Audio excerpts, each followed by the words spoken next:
अस्सलाम वालेकुम दोस्तों, कैसे हो सब लोग? ठीक ठाक हो? मिजाज ठीक है? हमारे चैनल को सब्सक्राइब करें, लाइक करें, कमेंट्स करें। इंशाल्लाह सजावाल गोट फार्म पे आप जितने बकरे भी चाहिए और इंशाल्लाह हमसे मिल सकते हैं ये बकरे।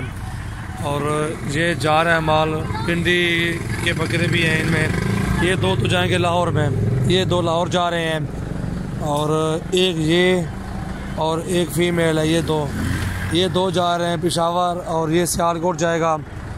और बाकी जानवर जो है ना 1 2 3 4 5 जानवर जाएंगे पिंडी और ये भी सियालकोट जा रहा है। जिस भाई को भी चाहिए इंशाल्लाह हमसे रब्ता करता है। सियालकोट में, गुजरांवाला में, गुजरात में, वज़ीराबाद में, लाहौर में, कोयटा, पेशावर, पिंडी और जिस शहर में, कराची, जहाँ का भी आपको चाहिए कार्गो हमारे पास मौजूद है इंशाल्लाह।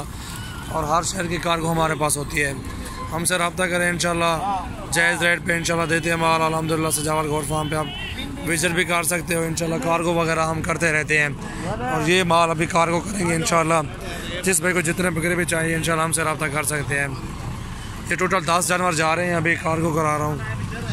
हाँ जी, हमारे चैनल को आप सब्सक्राइब करें और ऐसी मज़ीद वीडियो भी आपको बहुत जल्द मिलेगी इंशाल्लाह। बहुत अच्छा माल होता है हमारे पास। जिस भाई को भी चाहिए इंशाल्लाह हमसे रब्ता कर सकते हैं आप सब।